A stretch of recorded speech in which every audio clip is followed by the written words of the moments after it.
자, 오늘은 이제 우리가 마가복음 9장 말씀으로 넘어와서 오직 예수라는 제목으로 우리가 함께 말씀을 나누도록 하겠습니다. 말씀을 읽어보셨을 때 여러분들 아시겠지만 오늘 말씀은 우리가 너무나 잘 알고 있는 예수님께서 변화하신 변화산 사건에 관한 말씀입니다. 본문 2절을 한번 보시기 바랍니다. 엿새 후에 예수께서 베드로와 야고보와 요한을 데리시고 따로 높은 산에 올라가셨더니 그들 앞에서 변형되사. 예수님께서는 베드로와 야고보와 요한을 따로 불러서 높은 산으로 데리고 올라가셨습니다. 그런데 그곳에서 예수님께서 변형되셨습니다. 이것이 언제 일어났습니까? 2절 처음에 보시면 엿새 후에라고 이렇게 나오고 있죠. 그러면 엿새 전에 어떤 일이 일어났습니까? 여러분도 혹시 기억하십니까? 8장을 보시면요, 베드로의 신앙 고백이 나오죠. 주는 그리스도시요 하나님의 아들이십니다 라는 고백을 합니다. 이 고백이 있은 후에 예수님께서는 제자들에게 나는 십자가에 달려 죽을 것이고 그리고 사흘 만에 다시 살아날 것이다 라고 하는 첫 번째 순환 예고를 하십니다. 그러니까 베드로의 신앙 고백과 첫 번째 순환 예고가 있은 지 6일 후에, 엿새 후에 이 변화산 사건이 일어나게 된 것입니다. 그러면 이 변화산에서 어떤 일이 일어났습니까? 예수님께서 변형되셨습니다. 본문 2절 마지막에 보시면 그들 앞에서 변형되사라고 되어 있죠. 이 변형이라는 말은요, 헬라어로 메타모포라고 하는데요. 이 메타모포라는 단어에서 메타모포시스라는 영어 단어가 나오게 되었습니다. 이 메타모포시스라는 단어의 뜻은요, 탈바꿈이라는 뜻을 가지고 있습니다.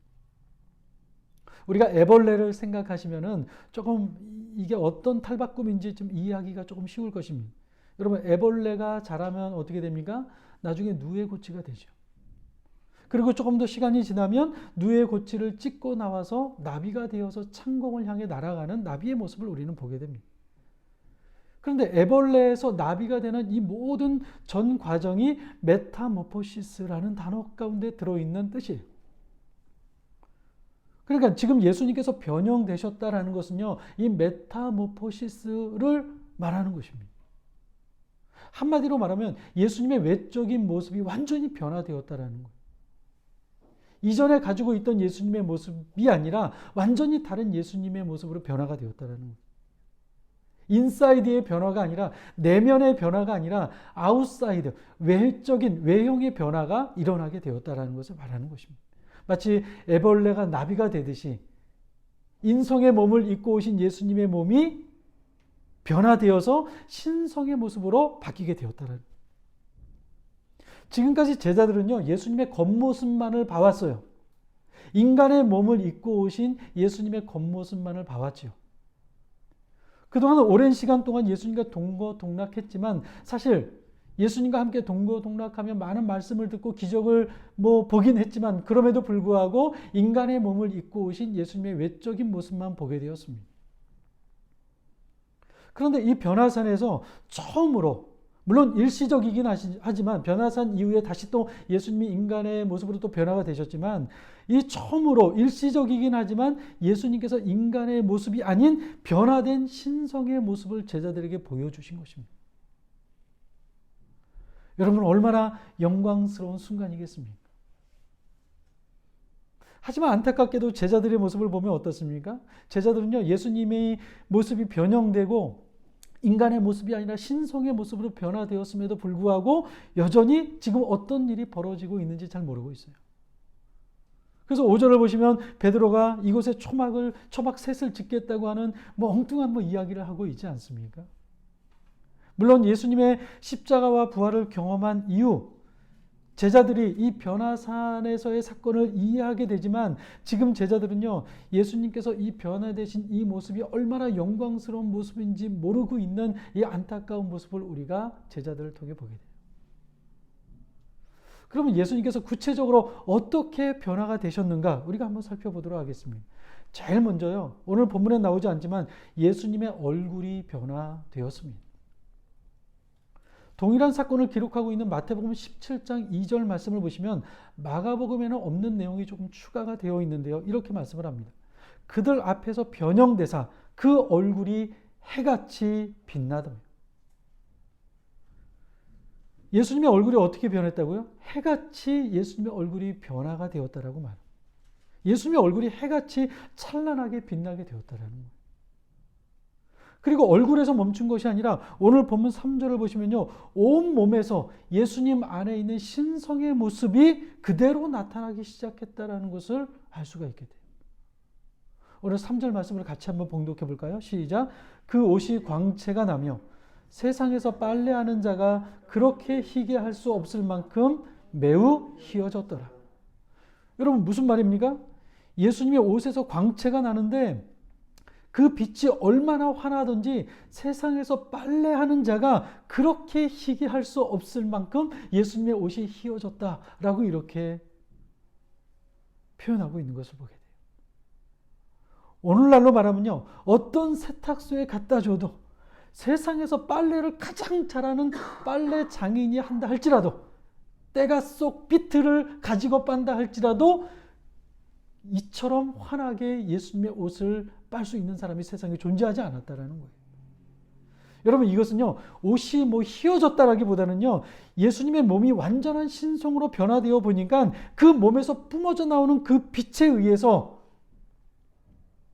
그 옷의 색깔이 빛을 이기지 못할 정도로 옷이 너무나도 희게 보일 정도로 예수님이 몸에서 나오는 그 빛이 환하게 비치게 되었다라는 것을 말하는 것입니다. 여러분, 그러니까 이 변화산 사건은 무엇입니까? 예수님의 신성이 일시적으로 예수님의 몸을 통해서 드러나게 된 거예요. 그동안은 예수님의 인성의 몸, 사람의 몸을 입고 오신 예수님의 이 육체적인 몸만 봐왔지만 이 변화산에서 처음으로, 그것도 일시적으로 예수님이 누구이신가, 예수님이 어떤 분이신가, 예수님이 신성을 가지신 분이시라는 것을 이 변화산 사건에서 드러나게 되었던 것입니다. 제자들은요, 지금 이것을요, 부활 이후에 있을 예수님의 이 모습을요, 지금 미리 보게 된 거예요. 예수님의 이 모습은요, 요한계시록에서 증언하는 것과도 일치합니다. 요한계시록 1장 16절을 보시면 사도 요한이 부활하신 이후 예수님의 모습을 보게 되는데 그가 이렇게 증언을 하죠. 그의 오른손에 7별이 있고 그의 입에는 좌우의 날성검이 나오고 그 얼굴은 해가 힘있게 비치는 것 같더라. 그러니까 예수님의 얼굴이 부활하신 이후에 요한계시록에서 요한이 보았던 예수님의 얼굴이요, 해가 비치는 것처럼 예수님의 얼굴이 비쳤다라고 기록하고 있죠. 또 요한계시록 22장 4절에서 5절 말씀 보면 이렇게 말씀을 합니다. 그의 얼굴을 볼 터이요 그의 이름도 그들의 이마에 있으리라. 다시 밤이 없겠고 등불과 햇빛이 쓸데없으니 이는 주 하나님이 그들에게 빛이심이라. 그들이 세세토록 왕노릇 하리로다. 하나님의 나라 천국에는 뭐가 필요 없다고 합니까? 여러분, 우리가 천국에 가면 필요 없는 게 있어요. 그게 뭔지 아십니까? 이 지구상에는요, 가장 필요하죠. 햇빛이 없으면 큰일 나잖아요. 작물이 자랄 수도 없고 난리가 나겠죠. 우리는 살아갈 수도 없고. 근데 여러분, 천국에 가면요, 햇빛이 필요 없다고 합니다. 지금 이런 등불이 필요 없다는 거예요. 우리 실내에 있기 때문에 불을 끄면 어떻습니까? 캄캄한 어둠이 돼요. 그래서 빛이 있어야 돼요. 전기가 있어야 돼요. 전등이 있어요. 등불이 있어야 돼요. 하지만 여러분, 천국에 가면 필요 없다는 거예요. 왜 그렇습니까? 해같이 빛나는 주님의 얼굴이 그들을 비춰주고 있기 때문에 그렇다는 것입니다. 그러니까 여러분, 변화산에서 해같이 빛나는 예수님의 얼굴은 결국 요한계시록에서 부활 승천하신 예수님의 모습과 같다라는 것을 알 수가 있게 되는 것이죠. 결국 무슨 얘기입니까? 지금 베드로와 야고보와 요한이 변화산에서 본 예수님의 이 변형된 모습은요, 예수님의 본체이신 신성의 영광을 이들이 일시적으로 미리 맛보게 되었다라는 것을 보여주고 있는 것입니다. 근데 여러분, 더 놀라운 일이 생기게 됩니다. 이 변화사 사건은요, 예수님이 변화된 거에 변형되신 것으로 그치지 않았어요. 오늘 본문 4절을 보시 바랍니다. 이렇게 말씀하죠. 이에 엘리야가 모세와 함께 그들에게 나타나 예수와 더불어 말하거늘. 예수님의 얼굴이 변화되고 외모가 변화된 것도 놀랍지만 더 놀라운 사건이 일어나게 되는데요. 바로 엘리야와 모세가 그들의 현장에 바로 눈앞에 나타나서 예수님과 대화하는 장면을 보게 된 것입니다. 아니 수천 년 전에 사라졌던 엘리야와 모세가 예수님 앞에 나타나 예수님과 이야기를 하고 있는 것입니다. 여러분 놀랍지 않습니까? 근데 여러분 여기서 우리는요 한 가지 궁금한 점이 있어요. 여러분 구약에 많은 인물들이 있어요. 뭐 위대한 사람들이 많지요. 근데 왜 굳이 엘리야가 나타났을까요? 왜 모세가 나타났을까요? 여러분 혹시 그런 궁금증이 생기지 않습니까? 예수님은 다윗의 후손이니까 뭐 이스라엘의 영웅이었던 다윗이 나타났다고 하면 뭐 더 좋지 않았을까요? 예수님은 아브라함의 후손이니까 믿음의 조상이었던 아브라함이 예수님에게 나타나서 예수님과 같이 이야기하고 있었다라고 하면 조금 더 좋지 않았을까요? 여러분 우리가 구약 성경을 보면 이 엘리야와 모세의 공통점을 우리가 발견하게 되는데요. 그것이 무엇이냐면요. 엘리야와 모세는요. 평범하게 그냥 일반 사람들처럼 죽은 사람이 아니라는 거예요.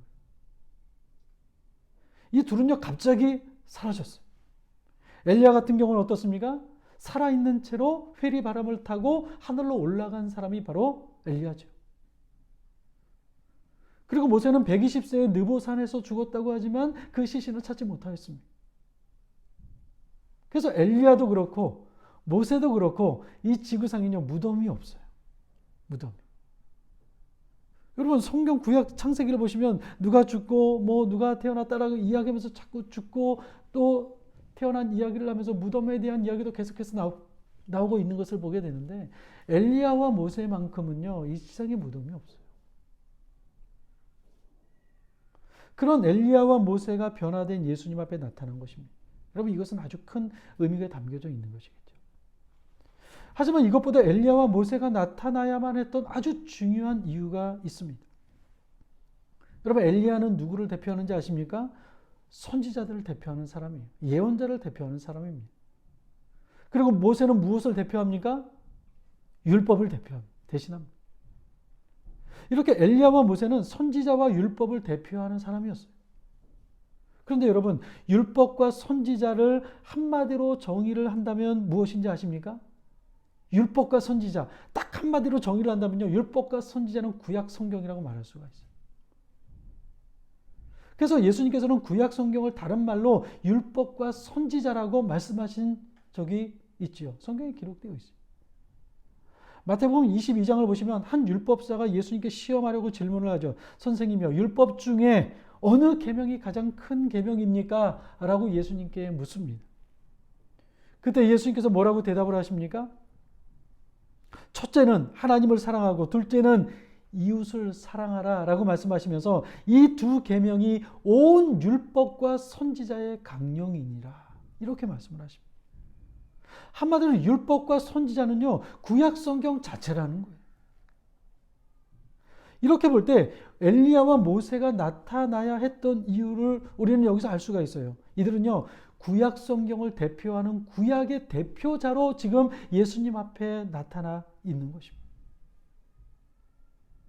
그런 이 둘이 예수님과 대화를 하기 시작합니다. 무슨 대화를 합니까? 여러분 혹시 아십니까? 무슨 대화를 했는지? 오늘 성경에 나오나요? 오늘 성경에 나오지 않지만 누가복음 9장 30절과 31절을 보시면 예수님과 엘리야와 모세가 무슨 대화를 했는지를 기록하고 있는 것을 보게 돼요. 한번 찾아보도록 하겠습니다. 누가복음 9장 30절 31절입니다. 누가복음 9장 30절 31절입니다. 우리 같이 한번 말씀 읽어볼까요? 누가복음 9장 30절과 31절입니다. 시작. 문득 두 사람이 예수와 함께 말하지 이는 모세와 엘리야라. 영광 중에 나타나서 장차 예수께서 예루살렘에서 별세하실 것을 말할세. 무슨 얘기를 했다고 합니까? 장차 예수님께서 예루살렘에서 죽으실 것을 말하였다라고 기록하고 있죠. 그러니까 이 세 분의 대화의 핵심이 무엇입니까? 예수님과 엘리야와 모세가 만나서 예수님께서 신성으로 완전히 변화된 그 모습 가운데 이 세 사람이 대화한 대화의 내용이 무엇인가? 여러분 한마디로 십자가였다라는 거예요. 십자가. 예수님께서 죽으셔야만 한다는 내용을 이 세 분이서 만나서 얘기를 하셨던 거예요. 구약 성경의 대표자인 모세와 엘리야가 나타나서 예수님께서는 십자가에 달려 죽으셔야 한다는 그 사실을 이들이 함께 모여 대화로 나누고 있었다는. 여러분, 이렇게 볼 때 예수님의 이 십자가 사건은요, 메시아 사역의 실패가 아니라는 거예요. 도리어 메시아 사역의 완성이며 구약에서 예언되어 있었던 말씀의 성취라는 것을 오늘 이 장면을 통해서 들려주고 있는 것입니다. 예수님께서 십자가에서 죽으시고 부활하신다는 것은요, 갑작스럽게 일어난 사건이 아니라 이미 구약 성경에서 예언된 사건이고, 이것은 구약 성경의 핵심이고, 예수님께서 십자가에 달려 죽으시는 것은 구약에서 예언되어 있던 그 말씀이 그대로 이루어지는 말씀의 성취라는 것을 보여주고 있는 거예요. 이것을 확증하기 위해서 엘리야와 모세가 예수님 앞에 나와 이 말을 하고 있었던 것이죠. 여러분, 이렇게 본다면 이 변화산 사건은요, 매우 중요한 사건입니다. 왜냐하면 구약 성경 전체를 갖다 놓은 사건이라고 해도 과언이 아니에요. 구약의 핵심이 무엇입니까? 한마디로 오실 예수 그리스도, 메시아가 이 땅에 오신다는 것이 구약 성경의 핵심이죠. 그 구약을 대표하고 있는 엘리야와 모세가 나타나서 예수님과 함께 대화를 나누는데, 무슨 대화를 나눕니까? 예수님께서 십자가에 달려 죽으실 것을 말씀을 합니다. 그러니까 예수님께서 십자가에 달려 죽으시는 이 십자가 사건은요, 어느 날 갑자기 생긴 것이 아니라 이미 구약에서부터 예언된 말씀이고, 구약에 있던 모든 선지자들이 바라보고 예언했던 모든 말씀이 바로 이 예수님이 십자가에 달려 죽으실 이 내용들을 예언한 사건이고, 지금 예수님께서는 그것을 이루시고 있는 과정이라는 거예요. 그러니까 여러분, 베드로가 예수님을 붙잡고 그 선생님의 그리 마옵소서, 십자가에 달려 죽어야 한다고 하는 예수님의 말씀을 듣고 베드로가 극구 만류하죠. 여러분, 이것이 얼마나 위험한 일이고, 예수님께서 사단아 내 뒤로 물러가라 라고 말씀하신 것이 얼마나 예수님께서 이 사역이 중요한 사역인지를 베드로가 모르고 하는 이야기이기 때문에 예수님은 베드로에게 그렇게 말씀을 하셨던 것이에요. 그럼 여러분, 그러면 이 놀라운 현상을 보면서 베드로가 어떻게 반응하는지 한번 보시기 바랍니다. 본문 5절을 보시기 바랍니다. 베드로가 예수께 고하되 랍비여, 우리가 여기 있는 것이 좋사오니 우리가 초막 셋을 짓되 하나는 주를 위하여, 하나는 모세를 위하여, 하나는 엘리야를 위하여 하사이다. 여러분, 지금 베드로가 무슨 얘기를 하고 있습니까? 이런 것입니다. 예수님, 좋은 아이디어가 떠올랐습니다. 여기다가요, 예수님을 위해서도 엘리야를 위해서도 모세를 위해서 제가 집을 짓겠습니다. 지금 이 말을 하고 있는 거예요. 그러면서도 베드로는요, 자기가 지금 무슨 이야기를 하고 있는지도 몰라요. 6절을 보시면요, 이는 그들이 몹시 무서워함으로 그가 무슨 말을 할지 알지 못함이더라.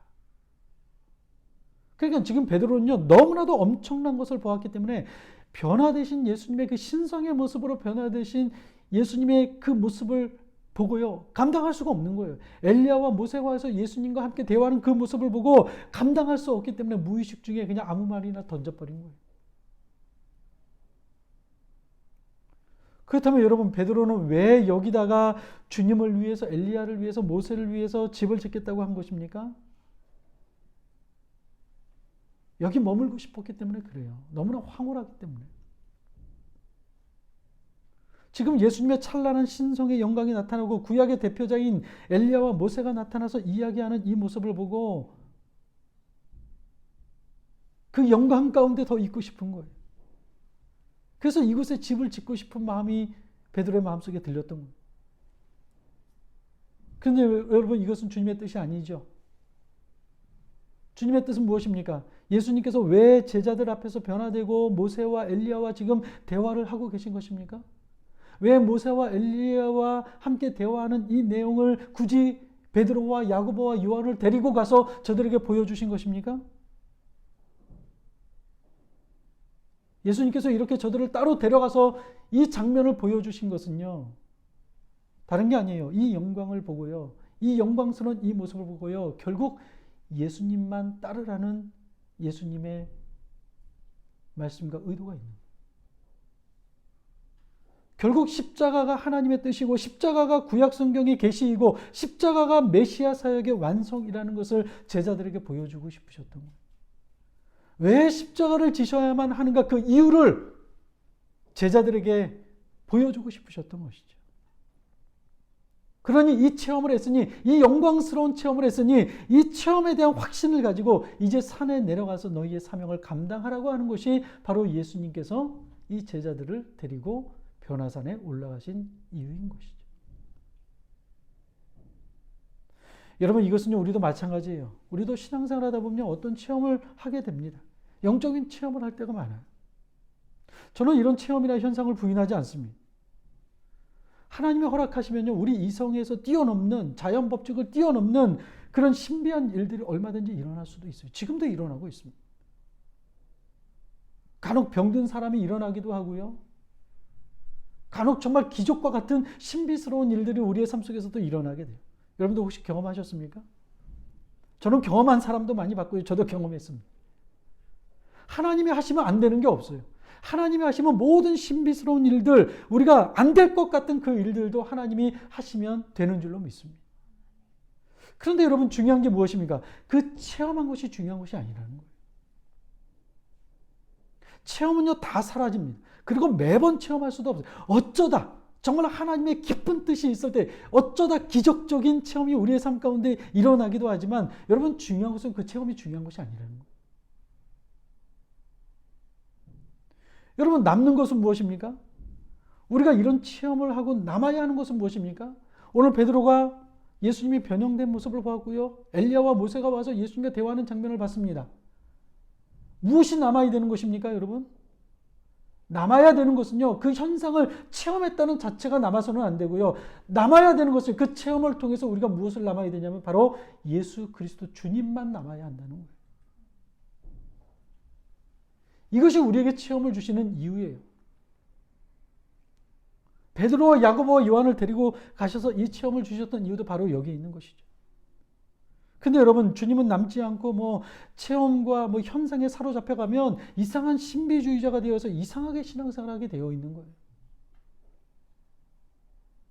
간혹 어떤 분과 이야기하다 보면 옛날에 경험했던 신비한 일들, 예수님을 처음 믿고 있었던 어떤 신비한 일들, 그 얘기만 계속 이야기하는데 현재 그분의 삶을 보면요, 주님은 없고 체험만 가지고 있는 것을 볼 때가 많아요.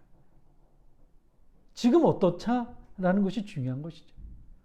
그런 신비스러운 체험을 가지고 있음에도 불구하고 지금 어떠냐라는 거예요. 지금. 중요한 것은요, 그 체험을 통해서 지금 내가 예수 그리스도만을 바라보고 있느냐가 중요한 것입니다. 사랑하는 여러분, 바라기는 우리는 신앙적인 체험이든 경험이든 결국 예수 그리스도만 남는 믿음을 갖게 되기를 주님의 이름으로 간절히 축원합니다. 특별히 오늘 초막 셋을 짓겠다는 베드로의 말에 보시면요, 문제가 있습니다. 지금 베드로는요, 예수님과 베드로와 모세를요, 동급으로 놓고 있는 것을 보게 돼요. 예수님을 모세와 엘리야 정도의 수준으로 생각을 합니다. 그래서 모세를 위해서, 엘리야를 위해서, 또 예수님을 위해서 집을 짓겠다고 이야기를 하고 있는 것입니다. 하지만 여러분, 우리가 분명히 알아야 할 것이 있습니다. 모세와 엘리야가 아무리 위대한 사람이고 구약을 대표하는 대표자라 할지라도 그들은 사람일 뿐이에요. 예수님이 아무리 인간의 몸을 입고 이 땅에 오셨다 할지라도, 완전한 인간의 몸으로 이 땅에 오셨다 할지라도 예수님은요, 하나님이십니다. 모세, 엘리야와 예수님은요, 완전히 다른 존재예요. 지금 모세와 엘리야가 왜 변화산에 나타난 것입니까? 예수님을 증거하기 위해서 나타난 것이에요. 예수께서 구약에서 예언된 메시아이심을 증언하기 위해서, 제자들에게 예수님이 메시아이심을 보여주기 위해서, 그것을 증언하기 위해서 모세와 엘리야가 나타난 것이죠. 다시 말하면 모세와 엘리야는요, 예수님이 누구이신가를 가리키는 손가락에 불과한 거예요. 그런데 베드로는 지금 그 손가락과 예수님을 동일시하고 있는 오류를 범하고 있다는 거예요. 여러분, 유대교도 예수님을 인정하는 거 아십니까? 지금 한참 전쟁이 일어나고 있죠. 이슬람과 팔레스타인 전쟁이 일어나고 있죠. 여러분, 유대교도요, 예수님을 인정해요. 이슬람의 코란을 보면요, 예수님에 대해서 많은 분량을 소개하고 있는 것을 보게 돼요. 부인하지 않아요. 유대교도 이슬람교도 예수님을 인정합니다. 그런데 여러분, 이들은 예수님을 어떻게 인정하는지 아십니까? 모세와 엘리야와 같은 선지자들 중에 한 사람으로 인정을 해요. 예수님을. 하나님의 아들로서 예수님을 인정하는 것이 아니라 하나님이 보내신 선지자 중에 한 사람이다라고 이렇게 인정을 하고 있다는 거예요. 그래서 여러분, 만약 여러분이 예수님을 믿으면서도 그렇게 오래 교회를 다녔음에도 불구하고 예수님을 그저 훌륭한 인간으로 생각을 한다면, 선지자 중에 한 사람으로 생각한다면 여러분들은요, 유대교 수준으로 지금 예수님을 믿고 있는 것과 같은 거예요. 여러분, 분명히 아셔야 됩니다. 예수님은요, 이 땅에 오신 하나님의 본체이십니다. 예수님이 아무리 인간의 몸을 입고 오셨다 할지라도 그분의 신성은, 하나님의 영광은요, 부인될 수가 없는 거예요. 우리는 이런 예수님이 누구신지 분명히 알아야 돼요. 자, 이제 이 모든 것들을 정리하는 하늘의 음성이 들립니다. 본문 7절을 한번 보시기 바랍니다. 같이 한번 읽어볼까요? 7절을 시작. 마침 구름이 와서 그들을 덮으며 구름 속에서 소리가 나되 이는 내 사랑하는 아들이니 너희는 그의 말을 들으라 하는지라. 이는 내 사랑하는 아들이니 너희는 그의 말을 들으라. 여러분, 이 말씀은요, 변화산 사건의 모든 말씀을 총정리해 주는 말씀이라고 할 수가 있습니다. 예수님의 얼굴이 해같이 빛나고 옷이 휘어지고 엘리야와 모세가 나타나고 하는 이 모든 현상의 결론이 뭐라고요? 이는 내 사랑하는 아들이니 너희는 그의 말을 들으라. 이 말씀에 집중이 되어 있는 것입니다. 근데 여러분, 이는 내 사랑하는 아들이니 너희는 그의 말을 들으라. 여러분, 이 말씀을 어디서 많이 들어보지 않았습니까? 우리가 마가복음 1장에서 예수님께서 세례를 받으실 때, 세례를 받고 물 위로 올라오실 때 하늘에서 음성이 들리죠. 이는 내 사랑하는 아들이니 너희는 그의 말을 들으라. 똑같은 음성이 들립니다. 여러분, 하나님께서는요, 2번씩이나 예수님을요, 내 사랑하는 아들이다라고 말씀을 하십니다. 이것은 하나님이 직접 말씀하신 거예요. 어떤 학자가 논증한 게 아니고요. 어떤 신학자가 결론을 내린 것도 아니고요. 어떤 철학자가 말한 것도 아닙니다. 하나님께서 직접 하신 말씀입니다. 이것은 예수님이 하나님의 아들이심을 우리에게 확증함과 동시에 너희는 이것을 믿고 고백하는 것이 하나님의 뜻이라는 사실을 우리에게 보여주고 있는 것입니다. 지금 구약을 대표하는 엘리야와 모세가 왔음에도 불구하고 엘리야와 모세가 구약을 대표하는 그 인물이 와서 예수님과 대화하고 있음에도 불구하고 하늘에서 어떤 음성이 들립니까? 그의 말을 들으라. Listen to him. 이게 하나님의 최종적인 계시라는 거예요. 여러분, 지금까지는 모세의 말을 들었습니다. 율법의 말을 들었어요. 지금까지는 엘리야와 같은 선지자의 말을 듣고 하나님께 나왔습니다. 그러나 이제부터는 아니라는 거예요. 엘리야와 모세가 아니라, 구약의 말씀이 아니라 listen to him, 그의 말을 들으라. 하나님의 아들의 말을 들으라는 것입니다. 이것이 구약과 신약을 통틀어서 우리에게 주시는 하나님의 계시라는 거예요. 여러분, 인간이 어떻게 구원을 받을 수 있을까요? 하나님의 아들의 말을 듣고, 하나님의 아들이신 예수 그리스도의 말을 듣고 우리는 구원을 받을 수 있는 것입니다. 다른 누구의 말도 우리를 구원에 이르게 할 수는 없습니다. 오직 하나님의 아들이신 예수 그리스도의 말씀만이 우리를 구원에 이르게 할 수 있는 것입니다. 여러분, 우리가 이 험난한 세상을 어떻게 살아갈 수 있을까요? 이 변화무쌍한 세상을 어떻게 살아갈 수 있을까요? 부모의 말을 듣고 살아갈 수 있을까요? 전문가의 말을 들어야 할까요? 여러분, 부모도, 전문가도, 선생님도 모든 말씀은요, 다 틀릴 수 있어요. 완벽하지 않습니다. 우리가 들어야 하는 말씀은요, 오직 그의 말을 들으라. 예수 그리스도의 말을 듣고 따라갈 때 우리는 이 세상을 살아갈 수 있게 되는 것입니다. 우리 모두 그 예수 그리스도의 말을 듣고 따라가는 저와 여러분들 될 수 있기를 주님의 이름으로 간절히 축원합니다. 그리고 마지막 8절에서 최종 결론이 내려지죠. 문득 들러보니 아무도 보이지 않고 오직 예수와 자기뿐이었다. 다시 한번 읽어볼까요? 시작. 문득 들러보니 아무도 보이지 아니하고 오직 예수와 자기들 뿐이었더라. 여러분, 오직 예수. 오직 예수님만 보였다는 것입니다. 이것이 바로 변화산 사건의 결론이라고 할 수가 있죠. 예수님은 변화산에서 내려오실 때요, 다시 예전으로 돌아오셨습니다. 그런데 남은 것은 딱 두 가지예요. 첫 번째는 무엇입니까? 오직 예수와, 두 번째는 그 예수를 따르는 자기들 뿐이었더라. 십자가를 지시기 위해서 예루살렘으로 가시는 예수님과 그 뒤를 쫓는 제자들만 남는 것입니다. 사랑하는 여러분, 우리가 듣고 본 모든 현상들이 다 사라지고요, 남는 것은 오직 예수뿐이어야 합니다. 다른 것은 남지 않아도 됩니다. 나를 인정해 주지 않는다고 여러분 낙심하지 마십시오. 통장에 재정이 부족하다고 낙심하지 마십시오. 우리에게 남아야 하는 것은 다른 게 아니에요. 오직 예수 그리스도만 남으면 되는 것입니다. 그리고 그 뒤를 쫓는 우리가 남으면 되는 것입니다. 사랑하는 여러분, 우리는 이미 변화산을 경험한 사람들이지 않습니까? 어떻게 경험했습니까? 우리는 복음을 통해서 이미 경험했습니다. 여러분이 복음을 믿는다면 여러분이 이미 변화산을 경험한 사람들입니다. 여러분은 예수님이 하나님의 본체이시라는 것을 믿고 있습니다. 그리고 그분이 나를 위해 십자가를 지시고 부활하시고 승천하시고 장차 이 땅에 영광스러운 모습으로 다시 오실 것을 우리는 믿고 있습니다. 우리는 이렇게 복음을 통해서 변화산의 영광을 미리 맛보고 살아가는 사람들입니다. 사랑하는 여러분, 이제 우리의 믿음의 길, 구원의 길, 삶의 길은 딱 한 가지입니다. 오직 예수입니다. 오직 예수님만 남아야 되고 우리는 그 뒤를 쫓아가야 하는 것이죠. 바라기는 예수님께 초점을 맞추고 오직 그분의 음성을 따라 살아가는 저와 여러분들 되시기를 주님의 이름으로 간절히 축원합니다. 함께 기도하겠습니다.